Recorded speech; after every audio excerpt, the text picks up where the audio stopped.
Dahulu kala di suatu tempat di Jepang, hiduplah Taro, seorang anak lelaki yang bisa kau sebut sebagai anak paling malas yang pernah ada di bumi.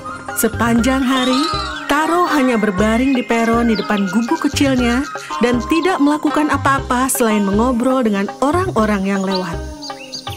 Taro sangat memesona dengan kata-katanya, sehingga meskipun yang dia lakukan hanyalah berbaring dan berbicara, orang-orang memikirkannya dengan sangat baik.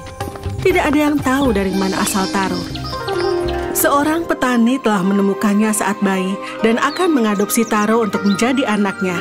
Tetapi Taro terlalu malas untuk petani itu. Dia tidak mungkin mentolerir memiliki anak yang malas.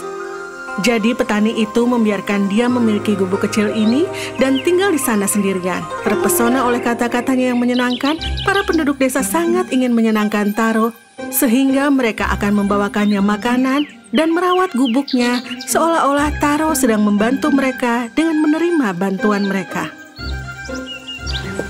Suatu hari, Nyonya Chin Huan meninggalkan beberapa pangsit untuk Taro. Makanlah pangsit ini selagi segar dan panas, Taro. Kalau aku tidak memiliki tamu hari ini, aku akan memberi makan untukmu sendiri. Aku sangat menyesal, tapi ambillah bagian di dalamnya. Nyonya Chin Huan, dengan yang lain perutkulah yang menikmati makanan mereka. Tapi bersamamu itu adalah jiwaku. Pangsitmu adalah yang paling enak di seluruh Jepang, Nyonya Chin Huan. Terima kasih. Oh, kau pintar sekali, Taro. Taro mencoba memakan pangsit itu, bahkan saat dia sedang berbaring dan pangsit jatuh ke tanah. Oh, tidak. Sekarang yang mulia pemalas Tuan Taro tidak mau repot-repot untuk benar-benar bangkit dan mengambil pangsit yang jatuh itu. Jadi dia membiarkan pangsit itu di tanah sambil menunggu seseorang yang lewat untuk mengambilnya.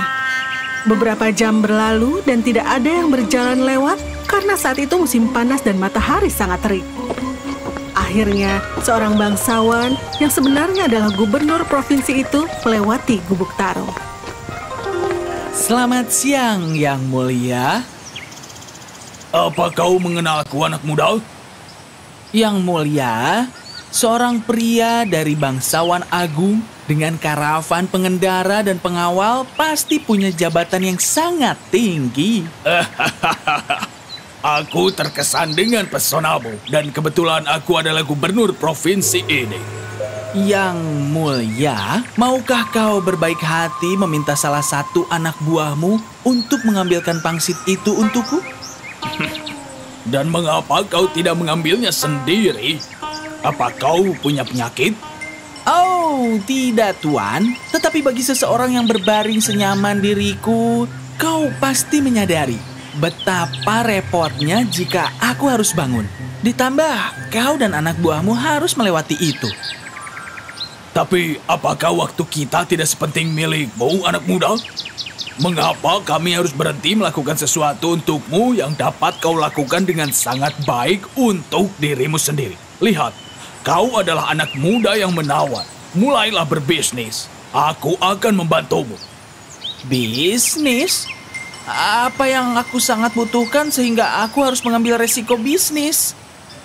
Kau baik sekali, Yang Mulia, tetapi bisnis bukan untukku, Yang Mulia. Datang dan bekerja untukku. Lihat dunia.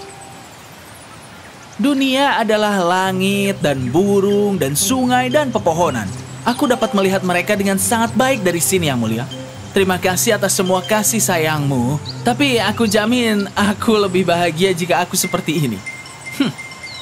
Bagaimana kalau kau bangun untuk melakukan sesuatu untuk membuat orang lain bahagia? Yang Mulia, kau harus melihat sendiri betapa bahagianya orang-orang datang kepadaku dan berbicara denganku. Dan Yang Mulia juga sekarang sedang tersenyum. Tidak ada yang bisa menunjukkan kepada pria apa yang tidak ingin dia lihat. Dan gubernur pun pergi. Di sisi lain, Taro merasa dirinya sangat penting dan juga hebat, dan memberitahu semua orang bahwa bahkan gubernur telah berhenti untuk mengobrol dengannya dan menawarkan pekerjaan kepadanya. Orang-orang mulai mengelilinginya dan semakin melayaninya. Suatu hari, seorang nelayan melewati rumahnya.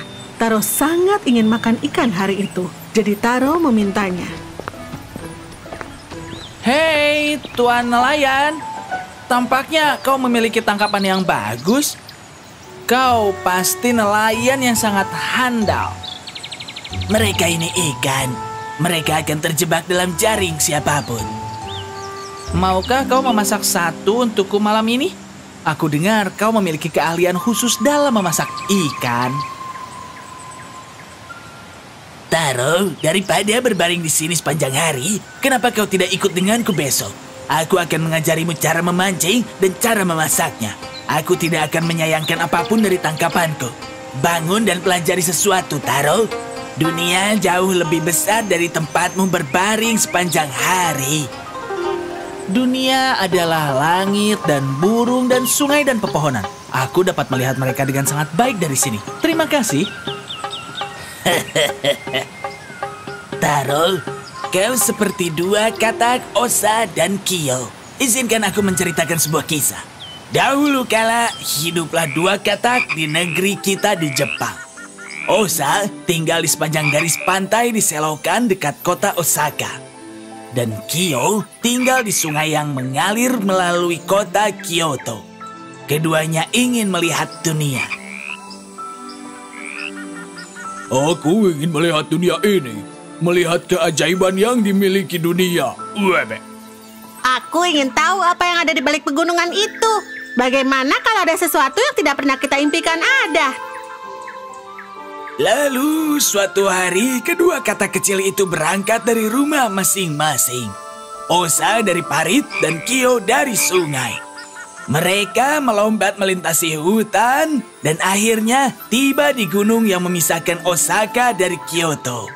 Keduanya mendaki gunung dari sisi masing-masing dan bisa dibayangkan betapa terkejutnya setiap katak ketika tiba di puncak untuk melihat katak kecil lain tepat di depannya.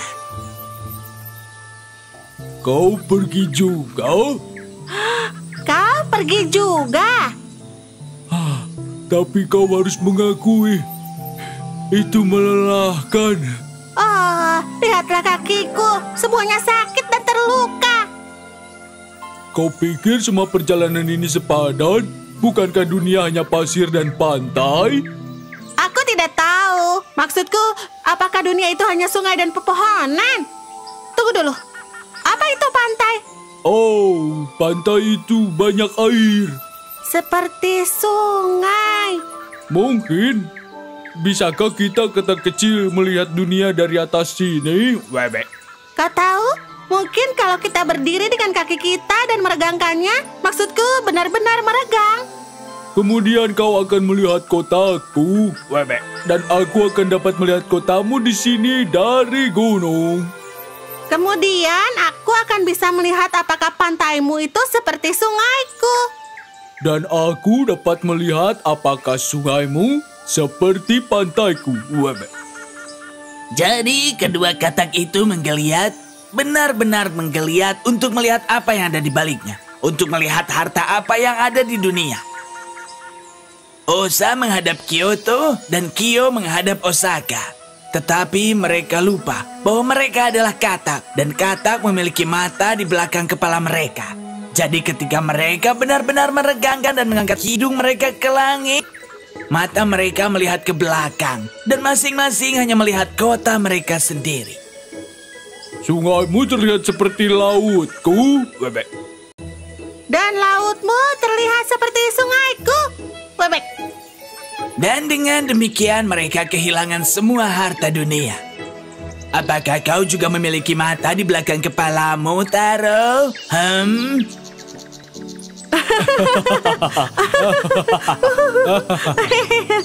Malam itu, Taro tidak bisa tidur.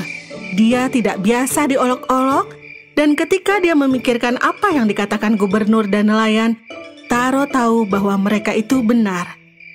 Lalu Taro memutuskan bahwa dia tidak akan pernah lagi dijadikan bahan lelucon. Lalu dia mengemasi beberapa barang miliknya dan pergi menemui gubernur. Gubernur senang, tetapi karena Taro tidak pernah benar-benar belajar apapun, dia diangkat menjadi asisten tukang kebun kerajaan. Ketika Taro benar-benar mulai bekerja, dia menyadari kalau dia menyukainya. Butir-butir keringat di keningnya, membasuh wajah dan tangannya dengan air dingin setelah seharian bekerja keras, kegembiraan bekerja dengan baik, kegembiraan mempelajari hal-hal baru setiap hari, hal-hal kecil yang dapat ia lakukan untuk bunganya dengan menghilangkan gulma, menyiraminya, melindunginya dari serangga. Untuk pertama kalinya, Taro merasa dirinya berguna dan dibutuhkan di dunia ini. Dan perasaan itu ajaib. Dia bekerja dengan dedikasi dan ketulusan sedemikian rupa sehingga tukang kebun kerajaan senang dengannya dan bahkan pangeran memperhatikannya. Oh, siapa itu? Dia adalah Taro, murid terbaikku, Baginda. Dia tidak hanya merawat tanaman dan juga bunga. Dia mencintai mereka dengan sepenuh hati. Dan itu benar. Kata-kata menawan yang digunakan Taro untuk menyenangkan orang-orang yang menjaganya kini mengalir keluar dari Taro sebagai puisi yang dia nyanyikan ke langit, bintang, dan jiwanya sendiri. Apakah ini kau atau hatiku yang berkembang menjadi sukacita dengan kecantikanmu? Setiap malam setelah matahari terbenam dan tidak ada lagi yang bisa dilakukan di taman, Taro duduk membacakan puisinya. Semua orang di istana berkumpul di sekelilingnya untuk mendengarkan dia bernyanyi. Itu pemikiran yang hebat. Aku ingin tahu dari mana asalnya. Siapa orang tuamu? Lalu pangeran memerintahkan penyelidikan dan diketahui bahwa Taro adalah putra pangeran sendiri yang telah diculik dari taman itu ketika dia masih bayi. Taro sekarang adalah putra pangeran dan dia memiliki banyak pelayan untuk melayaninya. Tetapi Taro tidak hanya melakukan pekerjaannya sendiri, tanpa lelah bekerja untuk kesejahteraan kerajaannya. Dia tidak pernah membiarkan dirinya menjadi malas lagi. Seperti yang dia katakan di salah satu puisinya. Dari semua kebahagiaan di dunia, yang terbesar adalah mengetahui kebahagiaan itu mengalir kepada orang lain. Dari semua hal yang kau pilih.